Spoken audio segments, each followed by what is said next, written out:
En un mundo corrompido por la maldad, brilla una luz, surge una voz. Abad Padre. Abba, Padre. Abba, Padre. Queremos escuchar tu voz. Abba, Padre. Abba, Padre. Vente tu Espíritu, Señor. Abba, Padre. Abba, Padre. Queremos escuchar tu voz. Y ya con ustedes, sus anfitriones.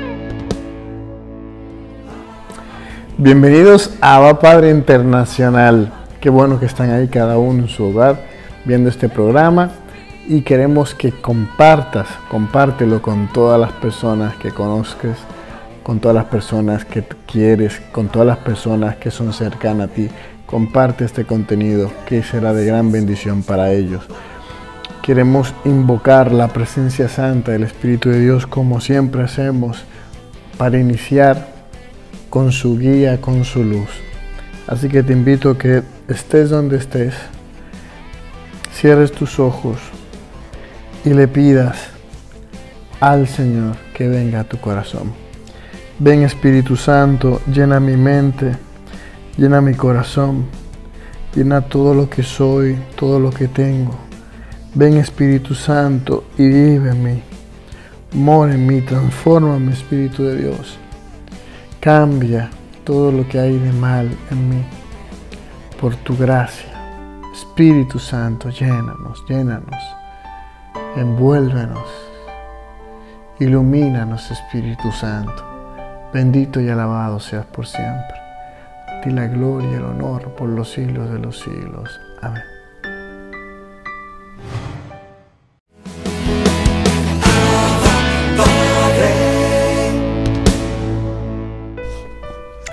Reflexionamos la lectura del Santo Evangelio según San Mateo, capítulo 5, versículos del 17 al 19. En aquel tiempo dijo Jesús a sus discípulos: no creáis que he venido a abolir la ley y los profetas. No he venido a abolir, sino a dar plenitud. En verdad os digo que antes pasará el cielo y la tierra que deje de cumplirse hasta la última letra o tilde de la ley. El que se salte uno solo de los preceptos menos importantes y se lo enseña así a los hombres, será el menos importante en el reino de los cielos. Pero quien los cumpla y enseñe será grande en el reino de los cielos. Palabra del Señor.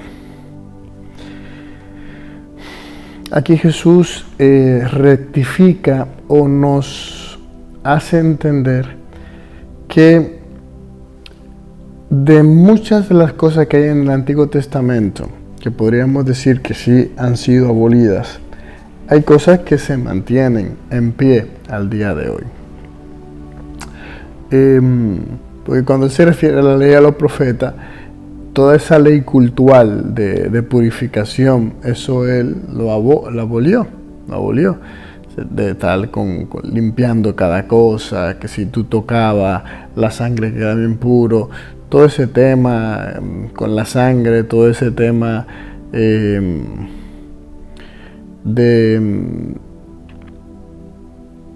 menospreciar a la mujer, de poderse divorciar, de lo que ofrecía Moisés. Todo ese tipo de prácticas que habían hecho ellos, pues Jesús lo rectifica o lo deja de lado. Esa es la cuestión. Él algunas cosas de esas no las ofrece a nosotros de una manera más perfecta. Por ejemplo, cuando él dice, si te dan de un lado, ofrece el otro. Si alguien te pide la túnica, dásela. Si alguien te dice camina conmigo, ve más allá de lo que te pide, de la milla, ve la milla extra. O sea, Jesús algunas cosas las lleva a su perfección. Por eso Él dice, vine a dar plenitud. Y otra cosa bonita que él dice, que en verdad os digo, que antes pasará el cielo y la tierra, antes que se cumpliese esta última letra o tilde de la ley. Yo entiendo que él está hablando de la palabra. Antes, o sea, la Biblia, las promesas que ahí están, las cosas que el Señor ha prometido ahí. Y también lo puedo llevar hacia el otro terreno. Cuando te han orado, cuando el Señor te ha manifestado una promesa a ti. El Señor te dice que va a pasar el cielo y la tierra. Antes va a pasar eso, antes de que no se cumpla lo que Él te prometió o lo que Él nos prometió en la palabra de Dios. Ahí en la Sagrada Escritura, todas esas promesas del Señor se tienen que cumplir. Eso es lo que nos dice Él acá. El que se salte uno de los preceptos menos importantes, yo se lo explicaré ahora, y se lo enseñase a los hombres, será menos importante en el reino de los cielos. Porque quien los cumpla y enseñe será grande en el reino de los cielos. Aquí Él está haciéndole una observación a los fariseos que decían que hicieran cosas que ellos no cumplían. Y también las cosas que tenían que darle importancia, que le daban menos importante, y que lo ponga así, y así se lo enseñó a los hombres, pues será menos en el reino de los cielos. Como la ley del amor, de la caridad, que la ponían por el suelo. O sea, por el suelo. Es muy importante la purificación, es muy importante, aunque haya que pisarle a quien sea por encima, guardar el sábado. Aunque se esté muriendo mi hermano, hay que guardar el sábado. Y no, la caridad está por encima de eso. Pero quien los cumpla y enseñe será grande en el reino de los cielos. Por eso cuando tú enseñas al que yerra, al que no sabe, le das un buen consejo, le dices el camino que tú crees y entiendes es la verdad. Porque tú no puedes hablar de lo que no tienes convicción, tienes que tener convicción. Y en base a ello, pues puedes convencer al otro. Porque estás convencido tú primero. Entonces, esa que es, no es que porque sea tu verdad, sino es la verdad de todo cristiano. Todos nosotros tenemos una única verdad que es Jesucristo. Pues cuando le hablas a los otros se sienten abiertos a querer conocer más de eso. Y entonces ahí serás grande en el reino de los cielos, porque enseñaste a los pequeños a ir a Dios. El que tenga oídos para oír, que oiga. Padre,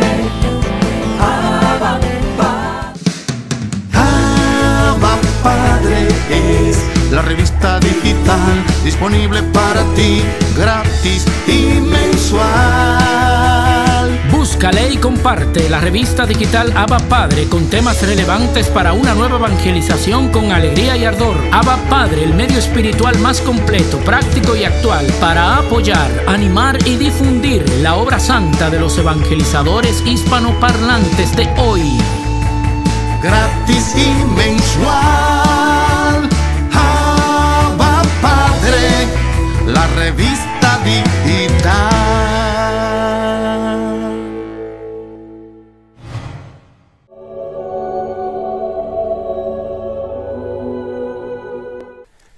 Bendiciones, mis queridos hermanos y hermanas en el Señor. Mi nombre es Ariel Céspedes Vargas y hoy 23 de marzo la Iglesia celebra el día de Santo Toribio de Mogrovejo. Escuchemos qué podemos aprender de su vida. Santo Toribio de Mogrovejo es el arzobispo de Lima en el año 1606. Nació en Mayorga, España, en 1538.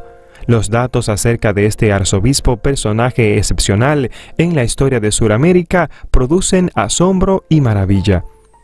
Los historiadores dicen que Santo Toribio fue uno de los regalos más valiosos que España envió a América. La gente lo llamaba un nuevo San Ambrosio, y el Papa Benedicto XIV dijo que él era sumamente parecido en sus actuaciones a San Carlos Borromeo, el famoso arzobispo de Milán. Toribio era graduado en Derecho y había sido nombrado presidente del Tribunal de Granada, España. Cuando el emperador Felipe II, al conocer sus grandes cualidades, le propuso al sumo pontífice para que lo nombrara arzobispo de Lima.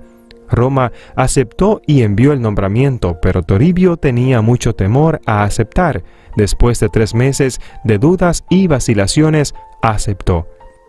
El arzobispo que lo iba a ordenar de sacerdote le propuso darle todas las órdenes menores en un solo día, pero él prefirió que le fueran confiriendo una orden por cada semana para así irse preparando debidamente a recibirlas. En 1581 llegó Toribio a Lima como arzobispo. Su arquidiócesis tenía dominio sobre Perú, Ecuador, Colombia, Venezuela, Bolivia, Chile y parte de Argentina. Medía 5.000 kilómetros de longitud y en ella había toda clase de climas y altitudes. Abarcaba más de 6 millones de kilómetros cuadrados. Al llegar a Lima, Santo Toribio tenía 42 años y se dedicó con todas sus energías a lograr el progreso espiritual de sus súbditos. La ciudad estaba en una grave situación de decadencia espiritual.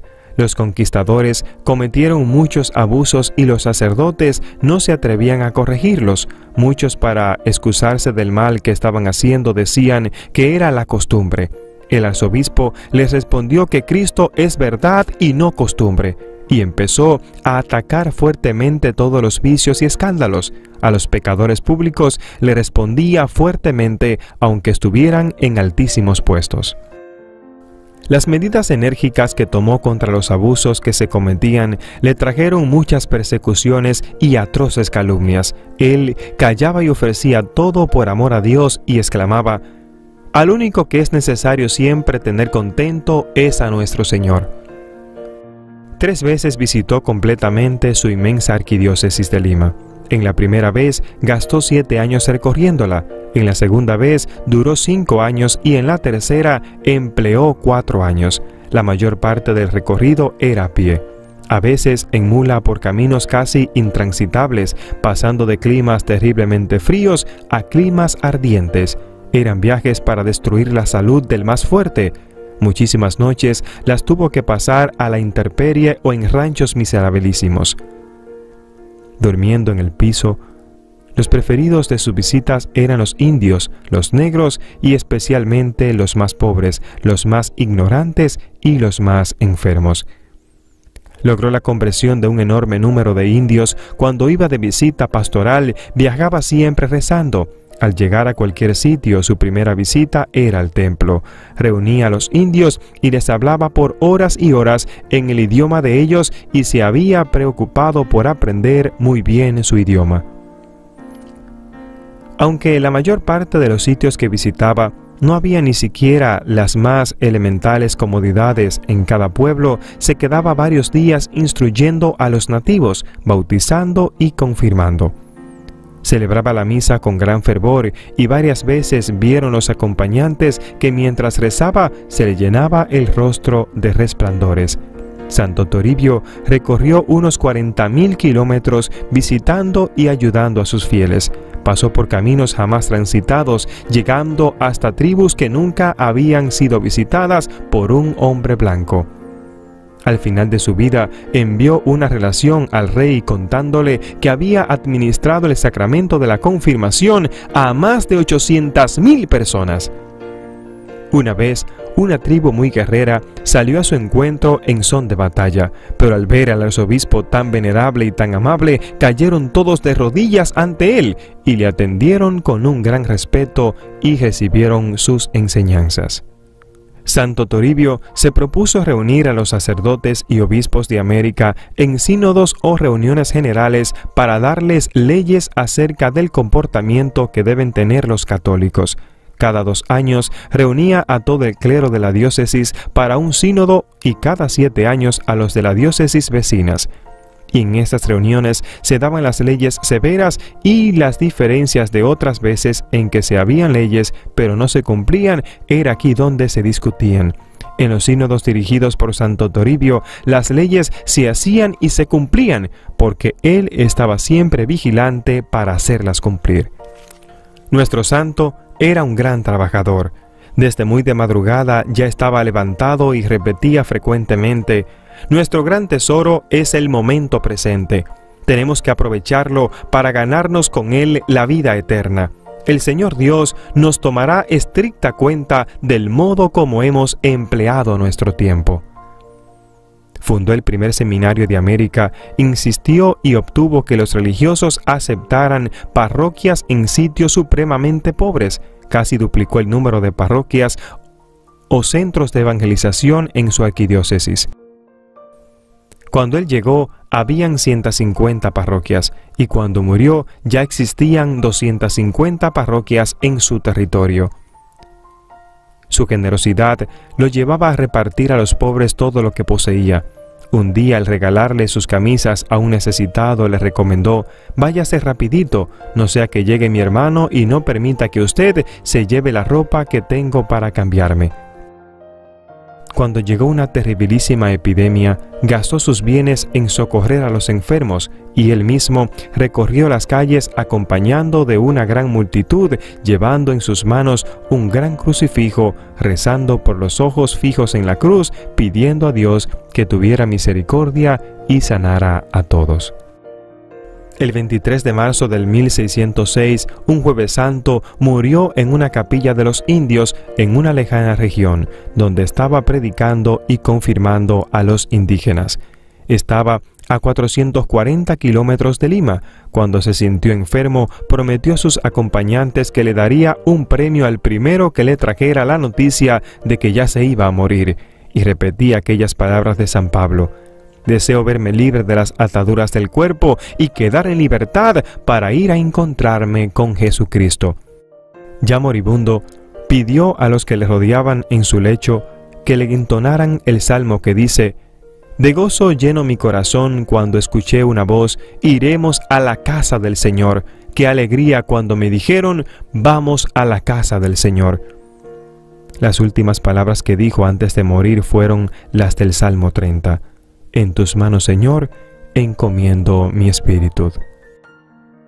Su cuerpo, cuando fue llevado a Lima un año después de su muerte, todavía se hallaba incorrupto, como si estuviera recién muerto. Santo Toribio tuvo el gusto de administrarle el sacramento de la confirmación a 3 santos: Santa Rosa de Lima, San Francisco Solano y San Martín de Porres. El Papa Benedicto XIII lo declaró santo en 1726. Es por eso que hoy es el día de Santo Toribio de Mogrovejo. Mis queridos hermanos y hermanas en el Señor, en este día tú y yo debemos ver la vida de San Toribio para no poner excusas cuando debemos ir a predicar, no poner excusas cuando tenemos que ir a visitar un enfermo, no poner excusas para ir a hacer la voluntad del Señor. Cuánto nos quejamos tú y yo, y miren, escuchen los kilómetros que este hombre caminaba para hacer la voluntad del Señor. Es verdad que Dios estaba en su corazón, es verdad que este fue un hombre santo. 150 parroquias encontró y al final de su vida ya habían 250. Hoy pidamos al Señor que tú y yo también podamos multiplicar los dones, los talentos que Dios nos ha confiado, que tú y yo, hermanos y hermanas, podamos poner a producir eso que Dios ha puesto en nuestras manos. Dios nos va a pedir cuentas del tiempo que tú y yo no empleemos correctamente. Hoy dedica tiempo a rezar, dedica tiempo a orar, dedica tiempo a meditar, dedica tiempo en ayudar al pobre, dedica tiempo en visitar a Jesús, visita a los enfermos, hermano, hermana, saca tiempo para Dios, no sea que al último día de tu vida te falte tiempo para hablar con el Señor. Que Dios te bendiga y que Dios te guarde. Gracias por compartir y suscribirte en este canal. Bendiciones.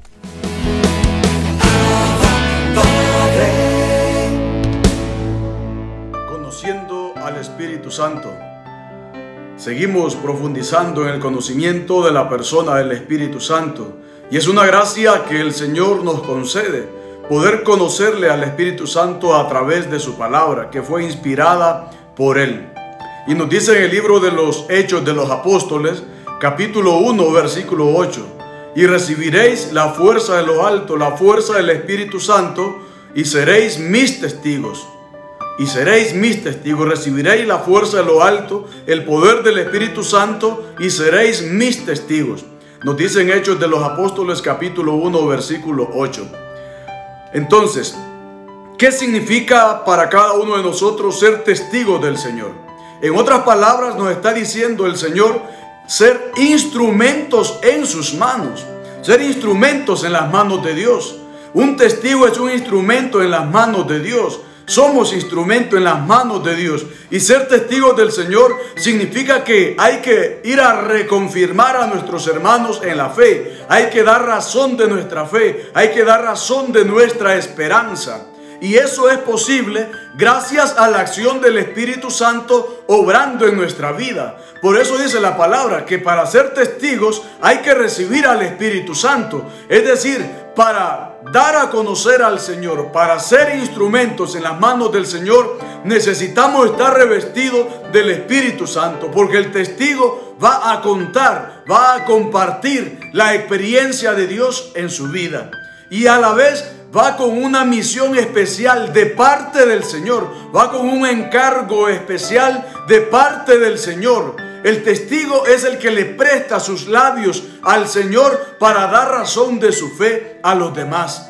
Y para eso necesitamos el poder del Espíritu Santo, para poder hacer realidad los planes del Señor en nuestra vida.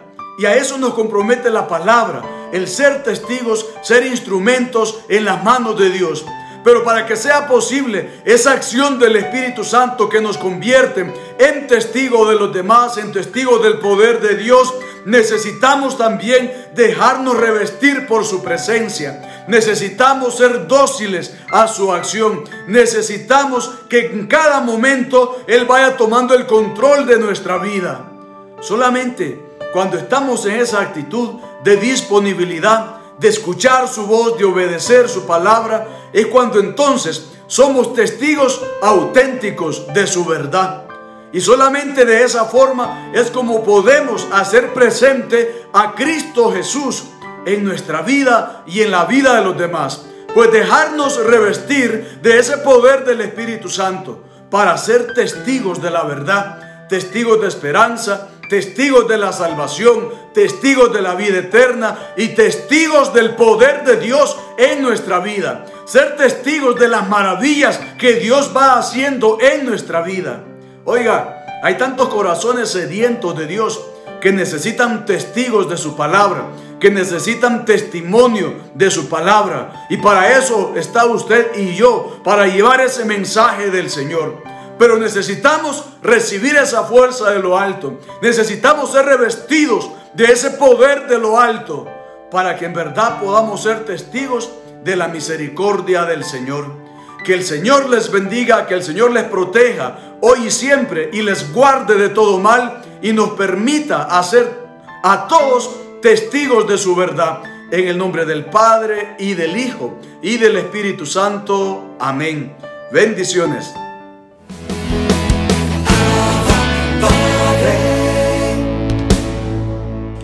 Qué feliz, qué alegría. La misericordia de Dios nos ha regalado un día más y me alegra que hayas tomado la decisión de buscar de Él y de venir a esta fuente que Él nos regala a través de las plataformas digitales, a través de este programa Abba Padre, que se transmite por las redes por las redes sociales como YouTube, pero también por los medios tradicionales que permiten que este mensaje de esperanza, de fe, de amor y de paz que nos permite conocer más las verdades de Dios llegue hasta todos ustedes. La misericordia de Dios realmente ha estado en grande con nosotros y estamos alegres por eso. Amén.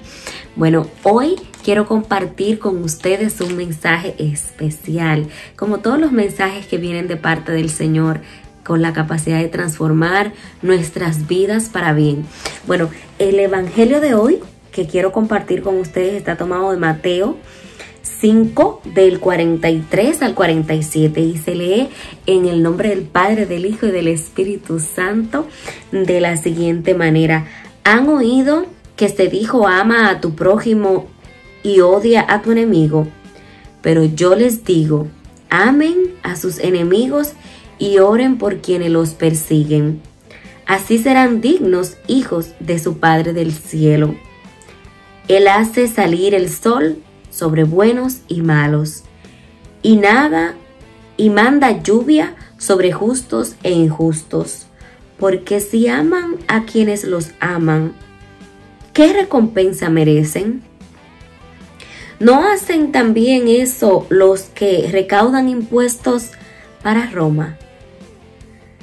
Y si saludan solo a sus hermanos, ¿qué hacen de más?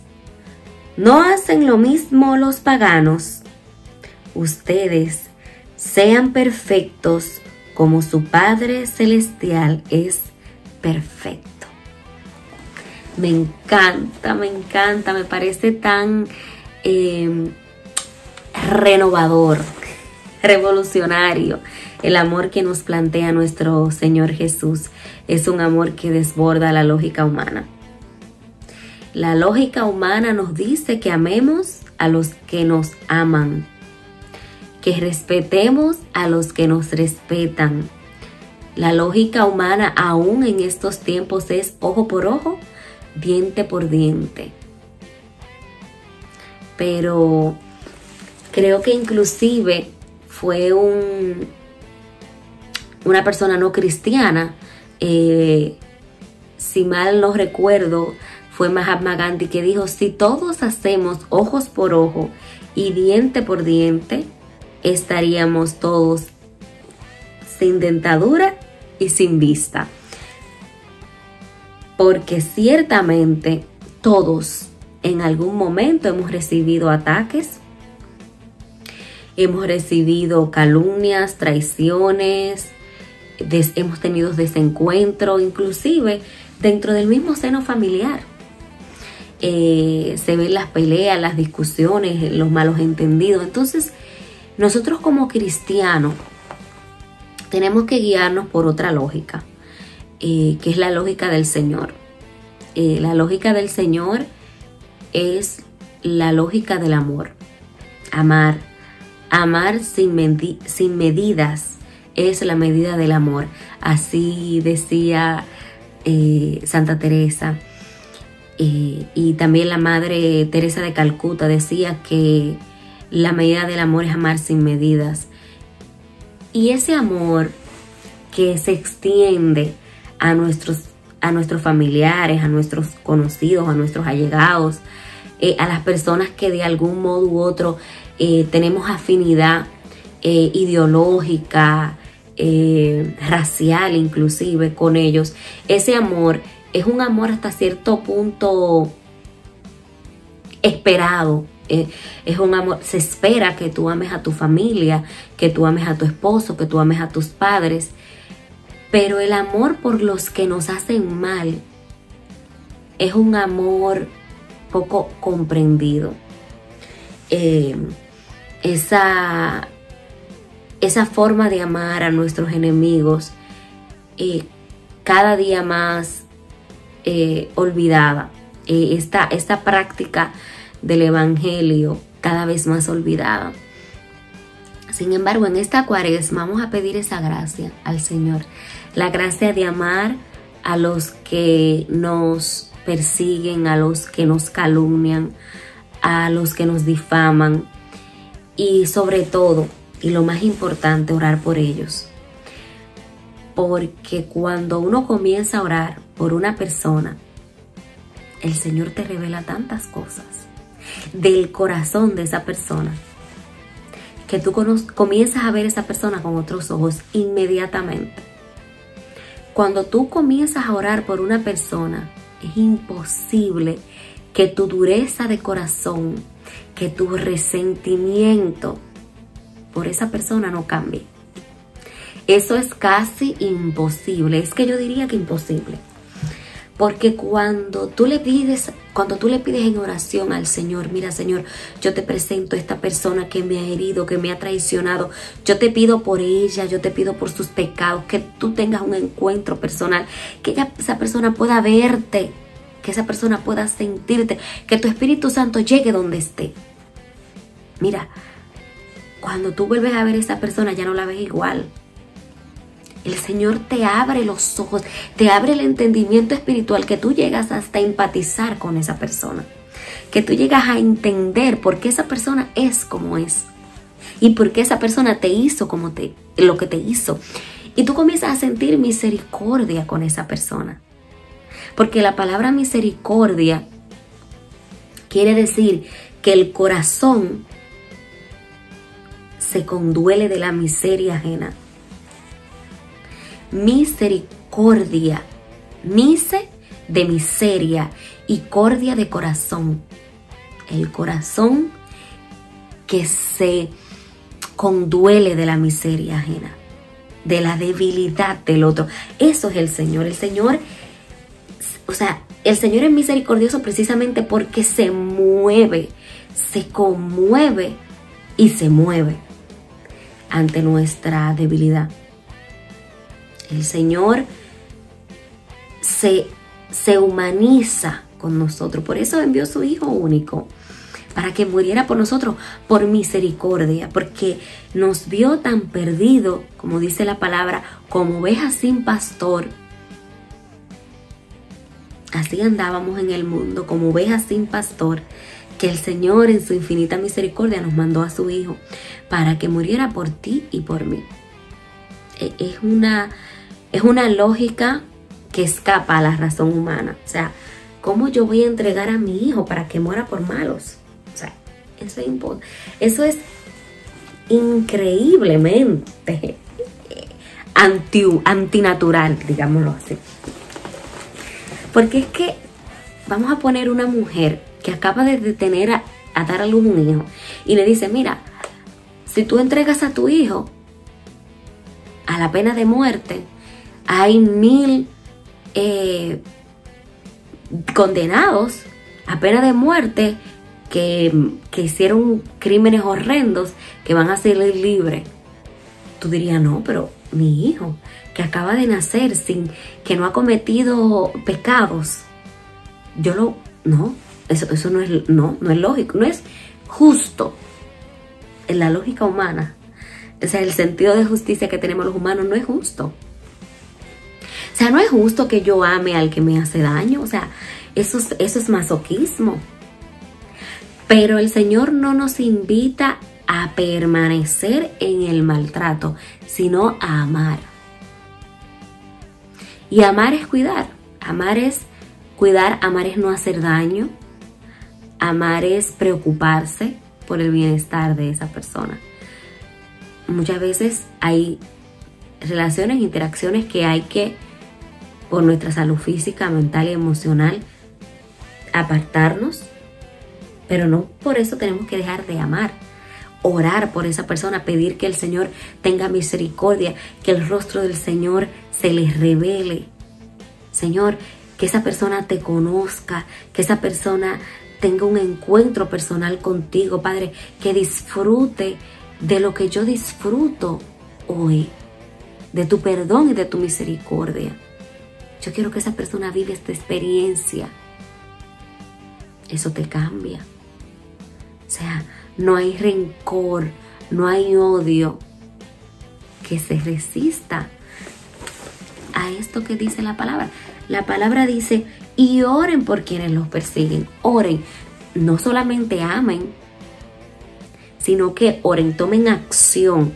Tú tal vez no puedes,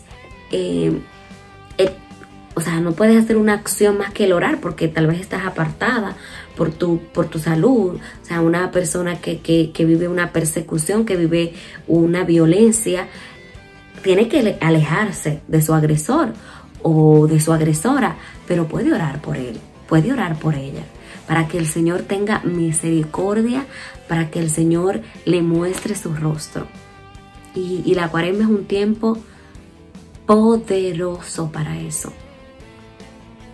Poderoso para entrar en intimidad con el Señor, para hacer, inclusive presentar ayunos, oración, sacrificios, penitencias, para que el Señor muestre el favor de Él a nuestros enemigos. O Señor, que esa persona te conozca, que esa persona sepa que tú vives, que tú reinas, que tú eres poderoso, que tú transformes su vida. Y cuando tú comienzas a orar, mira, hay experiencias tan poderosas de personas que han vivido esa experiencia, que dicen, mira, el Señor me llevó hasta la infancia de esa persona y yo vi tantas cosas que esa persona nunca, o sea, yo no tenía idea de eso. Pero el Señor me reveló tantas cosas y yo vi tantas cosas de su niñez que yo de verdad sentí tanta misericordia. Y personas dicen, cuando yo volví a verme con esa persona rompió en llanto y esa persona me dijo todo lo que el Señor me había revelado. En oración esa persona me lo dijo. O sea, eso es algo de verdad que solo la misericordia de Dios puede lograrlo. Que después de años tú te veas con tu agresor, tú te veas con tu enemigo, tú te veas con el que te persiguió y esa persona te diga, mira, yo quiero de lo que tú tienes. Eso que tú tienes, porque mira, lo que yo te hice, yo no me lo hubiese perdonado. Yo conozco una pareja de señores que duraron separados 30 años. 30 años separados, nunca se vieron y tenían una hija en común. El señor se fue a vivir a Estados Unidos y la señora, quien fue su esposa, que vivió violencia, maltratos de todo tipo, porque era una persona que estaba viviendo una adicción a las drogas, tenía 30 años sin saber de él y un día él, ya rehabilitado, viviendo aún en los Estados Unidos, llamó a la casa de la hija, porque la hija se había contactado con él y lo había perdonado, era su padre. Y ese preciso fin de semana, la madre de ella, que no sabía que la hija y el padre habían vuelto a restablecer comunicación luego de 30 años, la joven tenía hijos y tenía un hogar, la madre la fue a visitar ese fin de semana y la madre levanta el teléfono y cuando levanta el teléfono era el padre de su hija. Pero ella ya ni le reconocía la voz porque era una persona con la que tenía 30 años sin hablar y ya tenía la voz de un señor mayor. Con su hija, le preguntó por fulana, su hija. Y ella le dice, no, ella no está. ¿Le puede dejar un mensaje? Sí. Dígale que fulano, su papá, la llamó. La señora impactada le dice, pero eres tú, fulano, su papá. Y él le dice, sí, y eres tú, fulana, su mamá. Entonces, su madre. Entonces ahí la señora se queda fría y le dice, sí, soy yo. Y ahí el Señor le dice, yo te pido perdón por todo el tiempo, por todo el daño, yo era una persona, no era yo que obraba, yo estaba bajo el fuerte dominio de quien sabemos que obra y destruye vidas. Yo estaba adicto. Yo me miro ahora y no reconozco el que fui. Yo te pido perdón y yo te digo que yo sé que todos estos años tú no perdiste la fe y eso es algo que yo admiro de ti, que tú, a pesar de todo el daño que yo te hice, tú tuviste el valor de criar a nuestra hija y nuestra hija me contactó, me habló del Señor y por ella, por su apoyo, yo hoy puedo decir que he conocido al Dios del que tú siempre me hablaste. O sea, tú criaste también a nuestra hija, que nuestra hija no me guardó rencor nunca y todo el daño que yo les hice. El Señor recompensó a esa señora. Esa señora tuvo un momento en el que pudo verse con quien le hizo tanto daño y pudo curar muchas heridas que ella tenía. Y hoy es un hermoso testimonio de cómo nuestras oraciones pueden llegar a donde quiera. El poder de la oración no conoce fronteras, no conoce distancia, no conoce tiempo. Nosotros podemos orar 20, 30, 40 años y a los 30, 40 años ver el obrar de Dios, pero lo veremos, porque Dios tampoco conoce de tiempo como lo conocemos de nosotros. Dios es infinito, pero no perdamos la esperanza y sigamos orando por los que nos persiguen. Y otra parte que no quisiera despedirme sin resaltarla es el final de este evangelio, que dice: ustedes sean perfectos como su Padre Celestial es perfecto. Vivimos en un mundo que te dice: sé tú, be yourself, sé tú mismo, ámate, acéptate como eres, con tus defectos, con tus virtudes, con tus malcriadezas. En el caso mío, que tengo un espíritu así rebelde que muchas veces me traiciona, me domina. Pero la lógica del Señor te dice: sé perfecto. Sé perfecto como nuestro Padre es perfecto. ¿Y cuál es la perfección de Dios? Que es amor y que ama a buenos y malos, que hace llover sobre justos e injustos. Esa es la perfección al que el Señor nos ama. No es sé tú mismo y haz lo que tú quieras y sé como tú quieras. No, sé como el Señor quiere que seas. Sé perfecto, perfecciónate en el amor y que sea Dios bendiciendo tu vida. Vamos a vivir conforme a la lógica y lógica del Evangelio de Jesús. Amén. Seamos revolucionarios en el amor de Cristo. Sea Dios bendiciendo tu vida.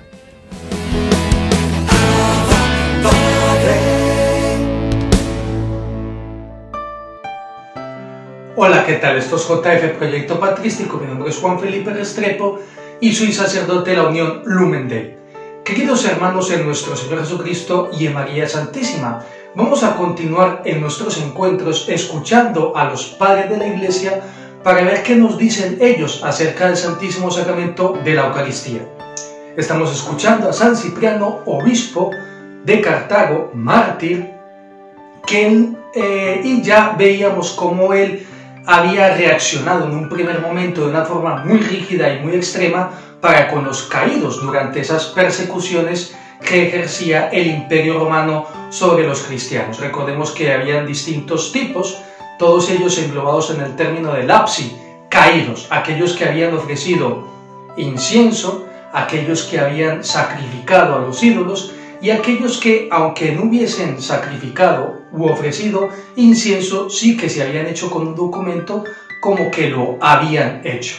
Recordemos que San Cipriano tuvo una primera reacción rígida, pero luego, dulcificado por el don del Espíritu Santo, se dio cuenta que si ellos se acercaban, hacían penitencia, reconocían sus pecados y recibían la absolución, esa imposición de manos por parte del sacerdote, ya podían y debían de recibir el sacramento de la Eucaristía, porque este sacramento les iba a dar fuerza para afrontar las persecuciones. Vamos a leer algunos textos. Pero ahora es necesaria la paz no a los débiles sino a los fuertes, y la comunión hemos de darla no a los que mueren sino a los vivos, para que los que incitamos y exhortamos al combate no les dejemos inermes. Fijaros cómo cambia la actitud de San Cipriano y ve en la Eucaristía una ayuda, un arma para no dejar a sus hijos indefensos. No les dejemos inermes y desnudos, sino que les defendamos con la protección de la sangre y del cuerpo de Cristo. Y puesto que para esto se hace la Eucaristía, para que pueda ser protección para los que la reciben. Entonces fijaros cómo piensa en los miembros de la Iglesia como personas que deben de estar armadas, que deben de estar protegidas por la sangre de Cristo. Para que pueda ser protección para los que la reciben, a los que queremos que estén seguros contra el enemigo, armémosles con la defensa de la saciedad del Señor.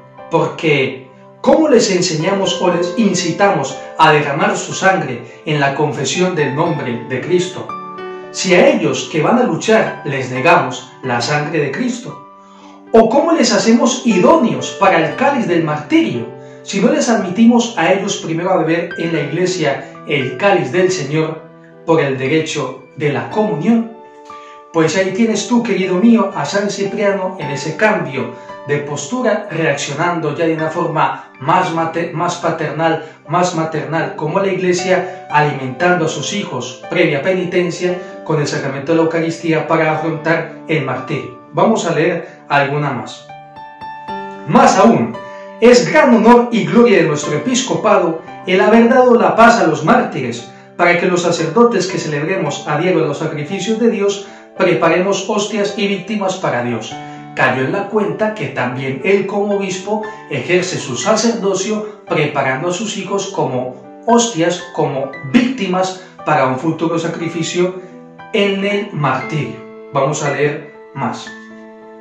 Amenaza ahora una lucha más dura y feroz, a la cual se deban preparar los soldados de Cristo, con una fe incorrupta y una virtud robusta, considerando que por eso beben todos los días el cáliz de la sangre de Cristo, para poder derramar ellos mismos la sangre por Cristo. Aquí tenemos también un testimonio ya en el siglo III de la celebración diaria del sacramento de la Eucaristía. Repito, por eso beben todos los días el cáliz de la sangre de Cristo, para poder derramar ellos mismos la sangre por Cristo. Y aquí también San Cipriano nos deja ver que los miembros de la Iglesia recibían el cuerpo de Cristo y así se armaban como con una espada para afrontar el martirio. Armemos también la diestra con la espada espiritual para que rechace con fortaleza los funestos sacrificios. Claro, porque el martirio, por supuesto, que tiene ese aspecto martirial, ese aspecto de sumisión, de no importarle su vida, pero es que con esa espada de la fe, con esa espada espiritual que recibe en el sacramento de la Eucaristía, aparta los sacrificios. No quiero quemar incienso a vuestros ídolos, no quiero ofrecer sacrificios, quiero, si así se considera, morir por Cristo Jesús. Armemos también la diestra con la espada espiritual, para que rechace con fortaleza los funestos sacrificios, para que acordándose de la Eucaristía, la diestra que recibe el cuerpo del Señor le abrace a Él mismo, ella que al poco tiempo ha de recibir del Señor el premio de las coronas celestiales. Entonces, el fiel cristiano recibiendo el cuerpo de Cristo se arma de esa espada espiritual, y esa mano que recibió el cuerpo de Cristo y mantuvo su confesión, luego de la mano de Cristo Jesús recibiría la corona y el premio por su confesión. Pues bien, queridos míos, hasta aquí JF Proyecto Patrístico, y hoy hemos contemplado cómo San Cipriano se preocupa ya de que sus feligreses tengan la comunión eucarística para recibir esa fuerza, esa protección y esa espada espiritual para confesar el nombre de Cristo Jesús. Hasta la próxima. Hemos llegado al final de su programa Abba Padre Internacional. No te olvides sintonizarnos mañana nuevamente acá. Te esperamos y queremos darte nuevo contenido que edifique tu vida. Así que comparte esto, síguenos en nuestras redes sociales y que el Señor hoy sea tu Dios y te colme de su bendición. Hasta luego.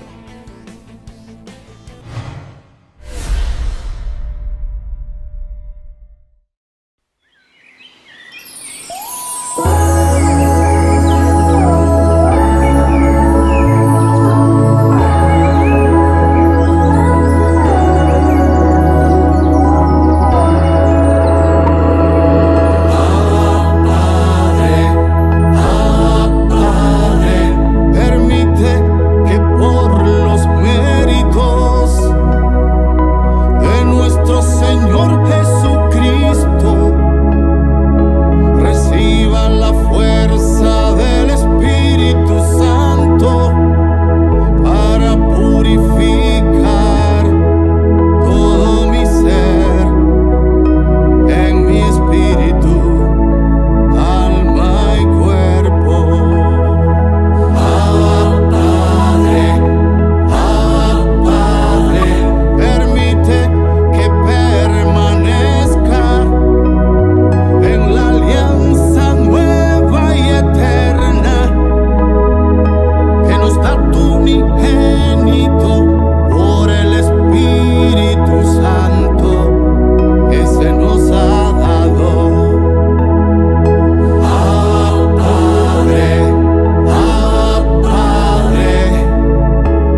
con mi lengua en mi propio perjuicio a mi prójimo y a tu pueblo, para que en lo adelante pueda reparar esas iniquidades.